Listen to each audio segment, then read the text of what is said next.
मियाँ बीवी में आखिर झगड़ा क्यों होता है? आज मौलाना साहब जजरिस जी की तकरीर सुन लेते हैं। अब ये टॉपिक ऐसा है कि हंसी भी आ रही है और कई बार ये लड़ाइयाँ इतनी इंटेंस हो जाती है कि तलाक तक बात पहुंच जाती है। तो इस दुआ के साथ वीडियो का आगाज करेंगे कि हर मियाँ बीवी खुश रहे, कोई लड़ाई झगड़ा ना करें, मस्त रहे, स्वस्थ रहे। हे हाय हेलो नमस्ते जी, सत श्री अकाल, अस्सलाम वालेकुम।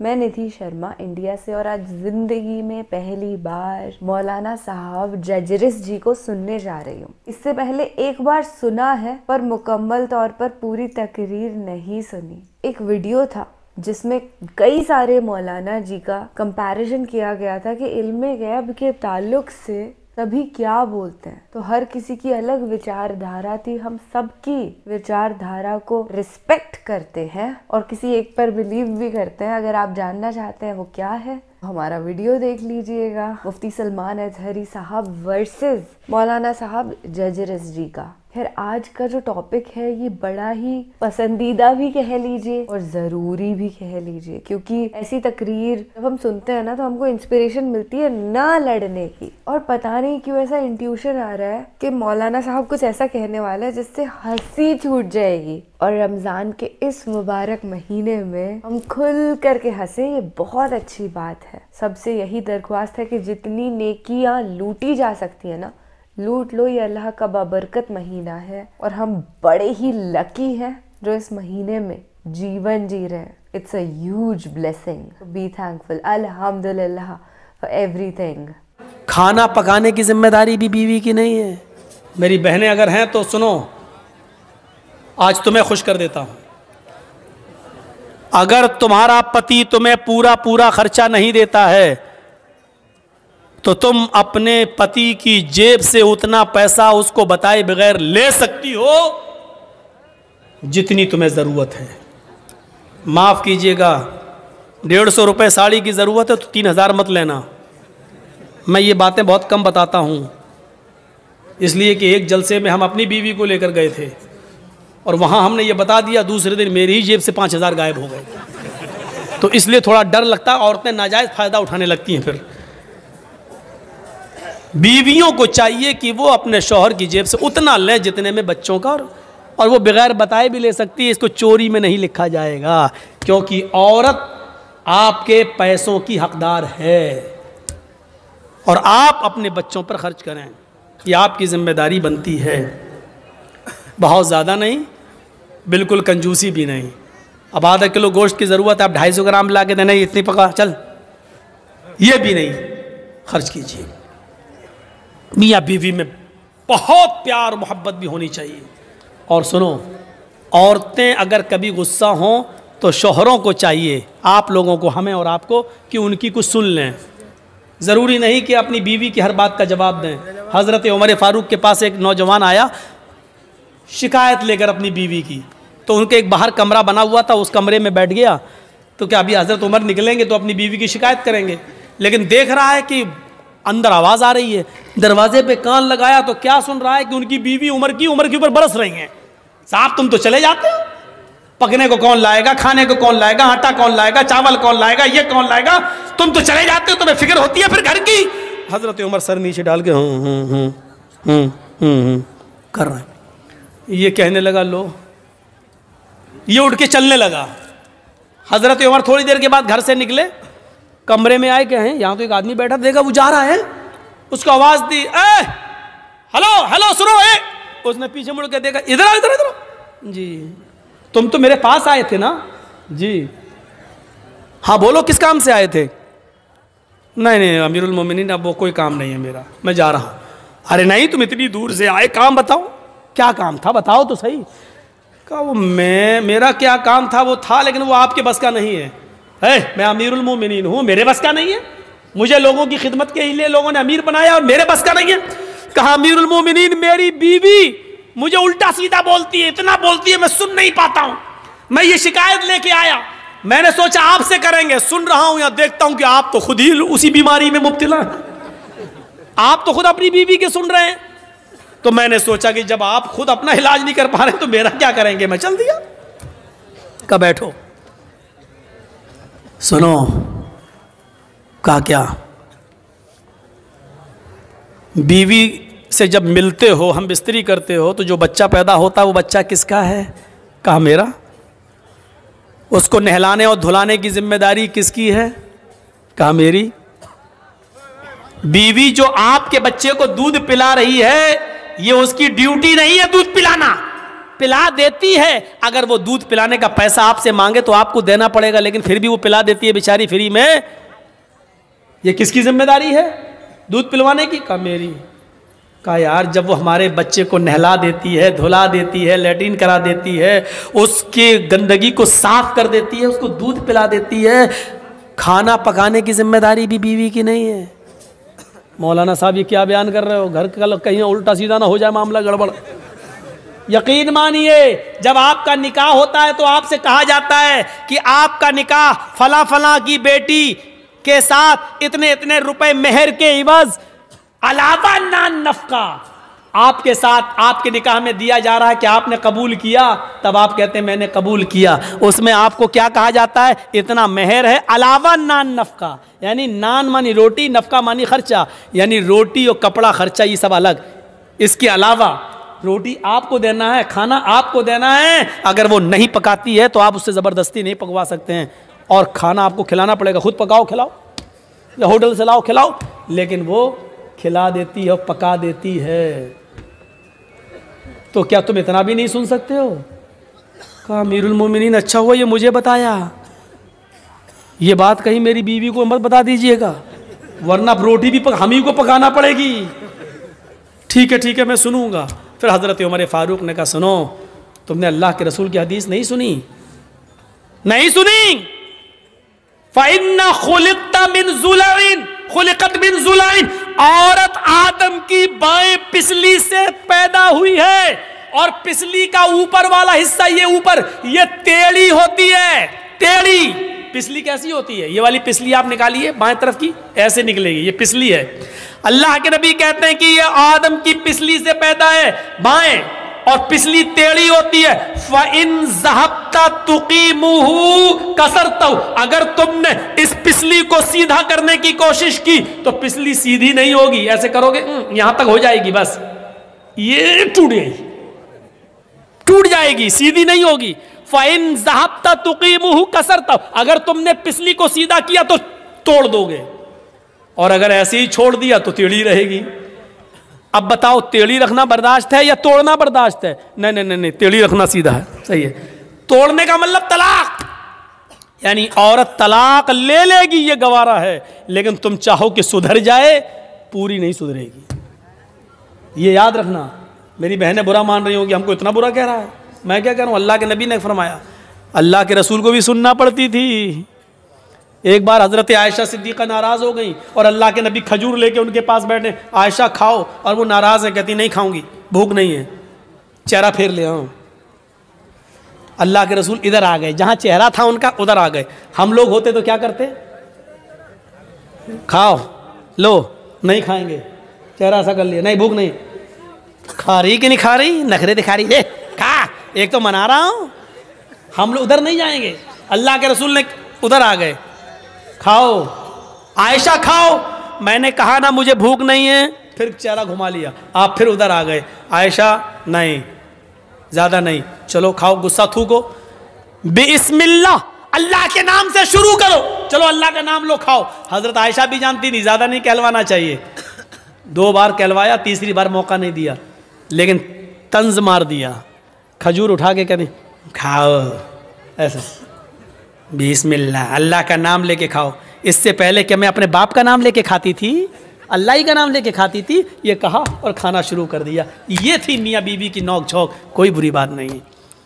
लेकिन मनाने का स्टाइल देखो, ले खाओ, नहीं, हम लोगों की तरह नहीं, दिखा, नखरे मत दिखा, चल खा ले, मना रहे ना अभी। अल्लाह के रसूल ने ऐसा कभी नहीं कहा, लो आ गए उधर। ये होता था। हजरत उमर ने कहा, अगर अल्लाह के नबी ने कहा अगर तुम इसको सीधा करोगे तो टूट जाएगी, और ऐसे ही छोड़ दोगे तो टेढ़ी रहेगी। यानी कुछ टेढ़ापन मंजूर कर लो, औरत के अंदर कुछ कमियां हैं बर्दाश्त कर लो, लेकिन सीधा करने की कोशिश करोगे तो टूट जाएगी, तलाक हो जाएगी। کتنی بہترین چیز بتائی. وَأَنفِقْ عَلَىٰ عَيَالِكَ، اپنے بیوی بچوں پر خرچ کرو.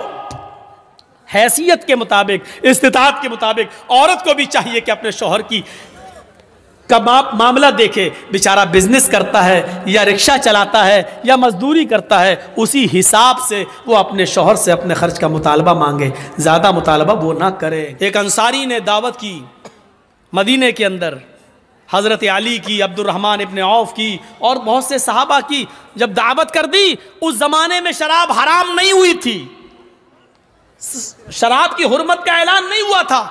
اس انصاری نے سب کو کھانا کھلایا اور کھانا کھلانے کے بعد شراب کا جام بھی پلوا دیا. شراب پی، حرام تو ہوئی نہیں تھی، اس لیے جو لوگ پیتے تھے وہ پی لیتے تھے. شراب یہاں پی اور یہاں مغرب کی اذان کی آواز آنے لگی. اب سب کہنے لگے کہ شراب تو پی لی، اب نماز پڑھنے مسجد میں کیا جاؤں، چلو یہیں جماعت کر لو. گھر میں ہی جماعت ہونے لگی. حضرت عبد الرحمن ابن عوف کو امام بنا دیا. حضرت عبد الرحمن ابن عوف نماز پڑھا رہے ہیں مغرب کی. حضرت علی اور دوسرے صحابہ پیچھے کھڑے ہیں اور مغرب میں زور زور سے قرآن کی تلاوت کی جاتی ہے، وہ بھی کر رہے ہیں. شراب اپنا رنگ دکھانے لگی، دماغ پہ چڑھنے لگی، اور یہاں قرآن کی آیت پڑھ رہے ہیں، الحمدللہ رب العالمین الرحمن الرحیم مالک یوم الدین ایاک نعبد و ایاک نستعین اہدنا الصراط المستقیم صراط الذین انعمت علیہم غیر المغضوب علیہم ولا الضالین. گاڑی صحیح چلی یہاں تک. اس کے بعد انہوں نے آنے لگا، چڑھ گئی، اب نماز میں ہیں. بسم اللہ الرحمن الرحیم، اب قرآن کی سورت شروع ہو گئی. قُلْ يَا أَيُّهَا الْكَافِرُونَ لَا أَعْبُدُ مَا تَعْبُدُونَ. قرآن کی آیت یہی ہے، لیکن یہ کیا پڑھ رہے ہیں نماز میں؟ قُلْ يَا أَيُّهَا الْكَافِرُونَ نَحْنُ نَعْبُدُ مَا تَعْبُدُونَ. بالکل معنی ہی الٹ دیا. ترجمہ کیا ہوا؟ قُلْ يَا أَيُّهَا الْكَافِرُونَ، اے محمد صلی اللہ علیہ وسلم کہہ دو اے کافرو، لا اعبد ما تعبدون، میں ان جھوٹے خداؤں کی پوجا نہیں کرتا جن کی تم کرتے ہو. یہ ہے ترجمہ. لیکن انہوں نے کیا پڑھ دیا؟ نحن نعبد ما تعبدون. اے محمد صلی اللہ علیہ وسلم کہہ دو کہ اے کافرو، میں بھی ان جھوٹے خداؤں کو پوجتا ہوں جن کو تم پوجتے ہو، میں بھی ان کی عبادت کرتا ہوں جن کی تم کرتے ہو. معنی ہی بدل گیا. اللہ اللہ کر کے کسی طرح نماز ختم ہوئی، وہاں اللہ کے نبی کے اوپر قرآن کی آیت نازل ہوتی ہے، یا ایھا الذین آمنوا لا تقربوا الصلاۃ وانتم سکارا حتی تعلموا ما تقولون. اے ایمان والو، تم نماز کے قریب مت جاؤ جب تم نشے میں ہو. یہ آیت نازل ہو رہی ہے اللہ کے نبی کے اوپر. اے مسلمانوں، اے ایمان والو، تم نماز کے قریب مت جاؤ جب تم نشے میں ہوا کرو، تو نماز کے قریب مت جاؤ. اس وقت تک نہ پڑھو جب تک کہ تم ان باتوں کو سمجھنے نہ لگو جو تمہارے منہ سے نکل رہی ہیں. تمہیں خود نہیں معلوم لا اعبد ما تعبدون پڑھنا ہے کہ نحن نعبد ما تعبدون پڑھنا ہے. تم سمجھ ہی نہیں پا رہے ہو. جب تک تم اپنی زبان سے نکلنے والے جملے اور ورڈز کو سمجھنے نہ لگو تب تک تم نماز نہ پڑھو. صحابہ کے ضمیر جھنجھڑ گئے، یا اللہ، یہ شراب اتنی خراب چیز ہے کہ اللہ تعالیٰ نے نماز جیسی عبادت کو ملتوی کر دیا. یعنی شراب اگر پی لیا کرو تو نماز مت پڑھو جب تم نشے میں ہو. یا اللہ، ایسے کیسے ہو سکتا ہے کہ میں نماز کے لیے شراب چھوڑ دوں، شراب پیوں؟ شراب نماز چھوڑنے کے لیے شراب پیوں؟ نہیں نہیں نہیں، شراب چھوڑ سکتا ہوں لیکن نماز نہیں. اس آیت نے ان کے ضمیروں کو جگا دیا. مسلمانوں، ایمانداری کے ساتھ بتاؤ، ہمارے ضمیر کتنے جاگے ہوئے ہیں شراب کے تعلق سے؟ کتنے؟ چلیے آئیے میرے ساتھ بامبے کا سفر کریے، ٹاٹا ہاسپٹل چلیے. میں نے اپنے چچیرے بھائی کا، پھپھیرے بھائی کا علاج 11 سال تک کرایا ہے ٹاٹا ہاسپٹل میں، اور 11 سال کرانے کے بعد بھی اللہ کے حکم کے آگے کسی کی نہیں چلتی.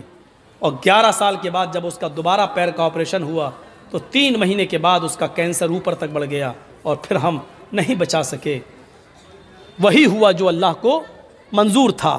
ٹاٹا ہاسپٹل گواہی دے گا، کتنے لوگوں کے لیور میں کینسر شراب کی وجہ سے ہوتا ہے، کتنے لوگوں کی آنتوں میں کینسر شراب کی وجہ سے، اور کتنے لوگوں کی کڈنی خراب ہوئی ہے، ان میں کینسر ہوا ہے شراب کی وجہ سے۔ یہ ٹاٹا ہاسپٹل کی دیواریں لکھی ہوئی ہیں، بتا رہی ہیں، وہاں کے ڈاکٹر آپ کو گواہی دیں گے۔ میرے بھائیوں، شراب کینسر کی بنیادی بیماری کی جڑ ہے۔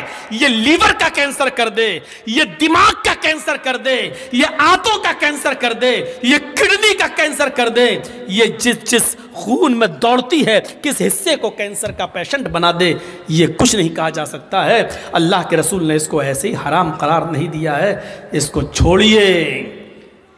ایک صحابی ہیں، شراب حرام نہیں ہوئی ہے، انہوں نے زیادہ پی لی ہے، اور زیادہ پینے کے بعد پھر وہ اپنی بیٹی کو پکڑ لیے، ہاتھ پکڑ کر کھینچنے لگے، اپنے روم میں لے جانے لگے جہاں وہ اور ان کی بیوی سوتی تھی۔ بیوی نے دیکھا کہ میری بیٹی کا یہ کھینچ رہے ہیں میری بیٹی کو، تو وہ آئی اور اپنی بیٹی کو بچاتی ہیں اور شوہر کو دھکا دیتی ہے، پتی کو کمرے میں بند کر دیتی ہیں۔ جب نشہ اترتا ہے تو وہ دروازہ اندر سے پیٹتا ہے، یہ دروازہ کھولتی ہے، وہ صحابی اپنی بیوی کو مارتے ہیں اور پیٹتے ہیں۔ جب بیوی پٹ چکی تو کہنے لگی تھک گئے ہو کیا اور نہیں مارو گے؟ پھر اس نے اپنی بیوی کو گلے سے لگا لیا اور کہا تم جانتی ہو کہ تم نے مجھے بند کر دیا اس لیے میں نے مارا۔ ہاں مار تو لیا لیکن پوچھا نہیں کہ کیوں میں نے بند کیا۔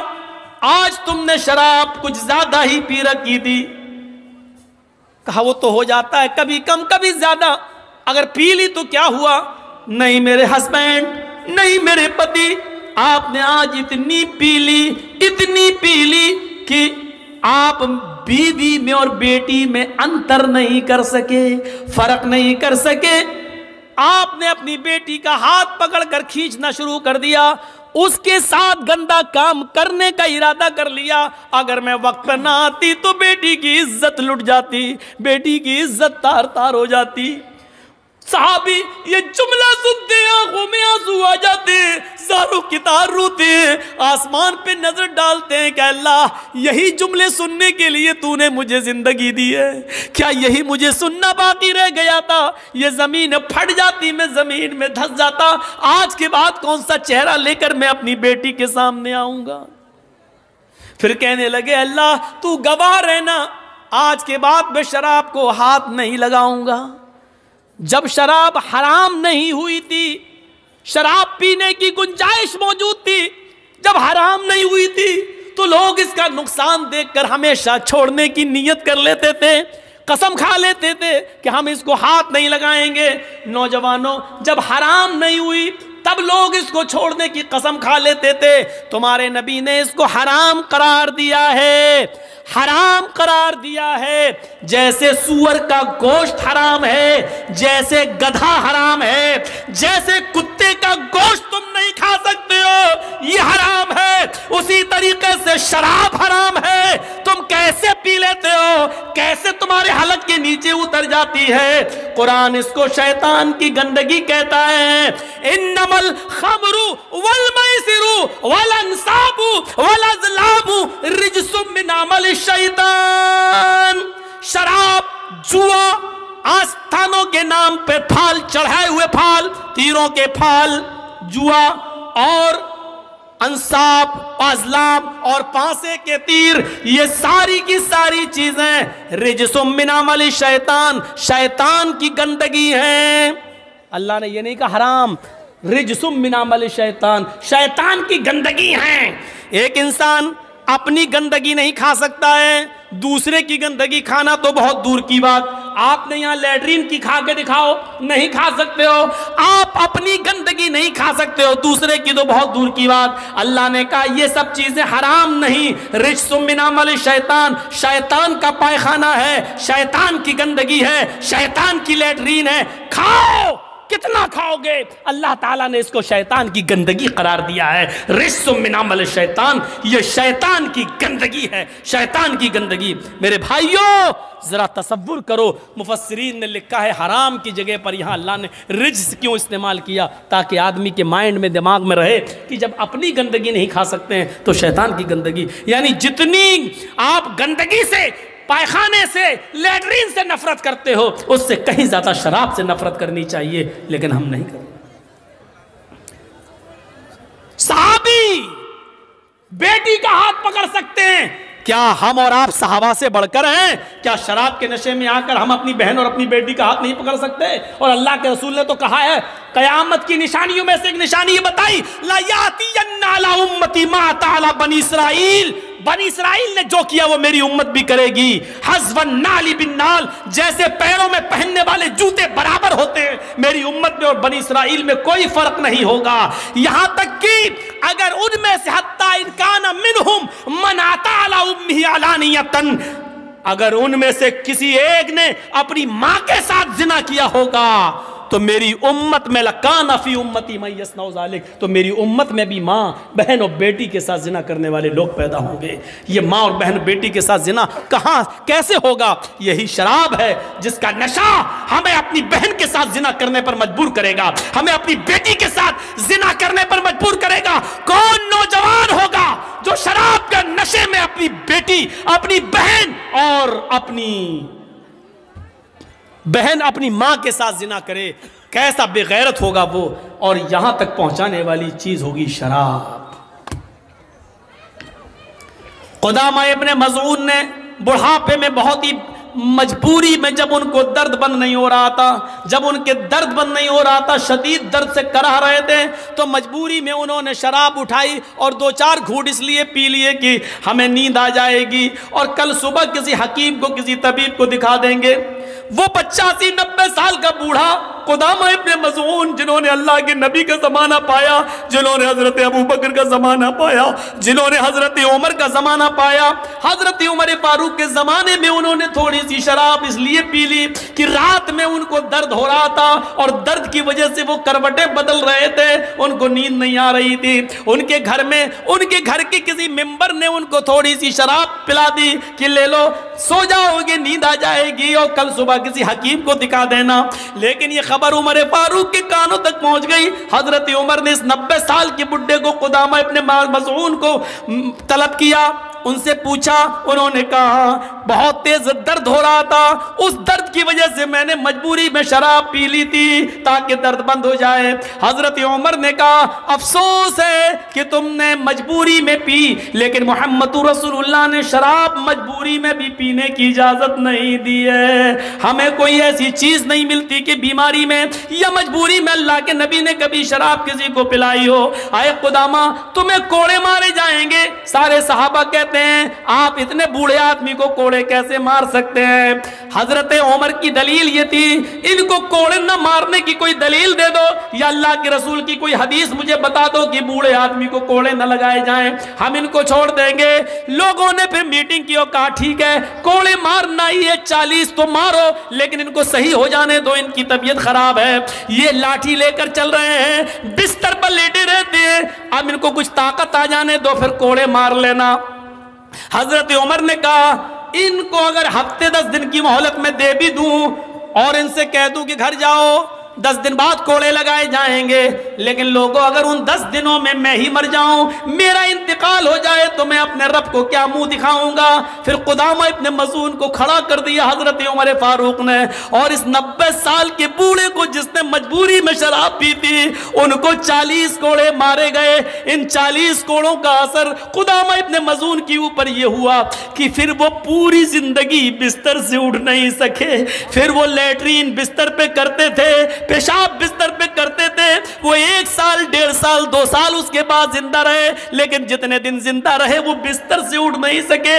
हजरत उमर के कोड़े मारने के बाद यहां तक कि उसी हाल में उनका इंतकाल होता है। मेरे भाइयों, हजरत उमर फारूक ने इन चीजों की परवाह नहीं कि उस बूढ़े आदमी को भी कोड़े मारे। नौजवानों गौर करो, जिस शराब के पीने पर बूढ़े आदमी को नहीं छोड़ा गया, कुदामा इब्न मज़ून को नहीं छोड़ा गया, पूरी जिंदगी उनकी बिस्तर पर एड़ियां रगड़ रगड़ कर गुजर गई, फिर वो बिस्तर से कभी उठ नहीं सके, पेशाब और पायखाना तक उन्होंने बिस्तर पे किया, उनकी बीवी उनके बच्चे उसको साफ करते रहे, लेकिन उमर फारूक ने इसकी कोई परवाह नहीं की।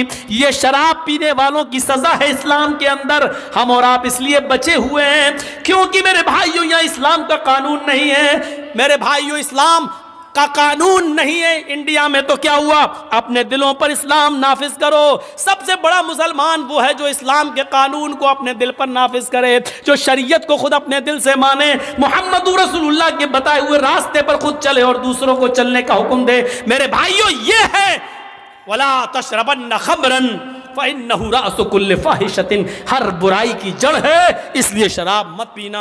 बिल्कुल सही बात है मौलाना साहब की कि शराब पीने के बाद इंसान बेकाबू हो जाता है, वो नर्वस सिस्टम का कंट्रोल जो होता है ना वो कहीं गायब हो जाता है और वो मुख्तलिफ तरीके के क्राइम्स में मुब्तला हो जाता है। मैं ये नहीं कह रही कि बस एक बार शराब पीते ये हो जाएगा, पर एक बार शराब पीने के बाद जो मदहोशी आती है, हो सकता है आप एडिक्ट बन जाएं। आप जानते होंगे कि मैं हमेशा सच के साथ खड़ी रही हूँ, तो अपने जीवन की सच्चाई बताने में मुझे भी कोई संकोच नहीं है। जिंदगी में 3 मर्तबा मैंने शराब का सेवन किया, वो भी तब जब इस्लाम को मैंने सुना नहीं था, पर हर बार ड्रिंक करके यही लगा कि क्यों, और क्योंकि एक सोशल ऑब्लिगेशन होता है, लोग बड़ा कूल मानते हैं। थू है, ये कोई कूलनेस है? अरे कूलनेस तो दान करने में है, नेक आमाल करने में है, इबादत करने में है, प्यार करने में है, हलाल काम करने में है। I am really thankful to him कि ये यूथ को एक सही डायरेक्शन में लीड कर रहे हैं। और वो शराब जिसे पीने के बाद 40 दिन तक नमाज कबूल नहीं होगी, आप कर लीजिए कितनी भी नमाजें, but Allah won't accept it. इतनी घटिया चीज़, शैतान की गंदगी को इनटेक करना, छी। और मियाँ बीवी की लड़ाई के ताल्लुक से भी बड़ी अच्छी तकरीर मौलाना साहब ने दी। अब कई लोग एतराज़ करते हैं कि ये क्या बोल रहे हैं, हम औरत की जो खामियां हैं उसको कैसे एक्सेप्ट करें। अरे भाई, हर इंसान में कुछ ना कुछ खामियां होती हैं, हम यहाँ पर परफेक्ट नहीं है, हम इंसान हैं, फरिश्ते नहीं। We need to accept each other. एक दूसरे पे गुस्सा ना करो, बस प्यार करो। और कभी कोई गुस्सा कर देता है तो सुन लो। हाँ, मैं ये नहीं कह रही कि कोई आप पे बहुत जोर से गुस्सा करता ही जा रहा है और आप सुने जा रहे हैं, नहीं। 100 में से 99 दिन अगर कोई प्यार कर रहा है, एक दिन गलती से गुस्सा कर दिया तो इत्मीनान से उस इंसान को सुनिए और फिर बाद में समझाइए, वो समझेगा भी। फिलहाल के लिए मुझे दीजिए इजाज़त। और हाँ, मुझे मौलाना साहब का अंदाज़े बयां बड़ा अच्छा लगा। पिछली बार जब सुना था ना, छोटा सा क्लिप था, आई वाज लाइक नहीं यार मुझे अच्छा नहीं लगा, बट आज जब मुकम्मल तकरीर सुनी है तो पता लगा ये तो बहुत अच्छे आलिम दीन है। ख्याल रखिएगा अपना और अपने सभी घर वालों का। खुश रहिएगा, जिंदाबाद रहिएगा, इबादतें करते रहिएगा, सच के साथ रहिएगा। अल्लाह निगहबान, अल्लाह हाफिज़।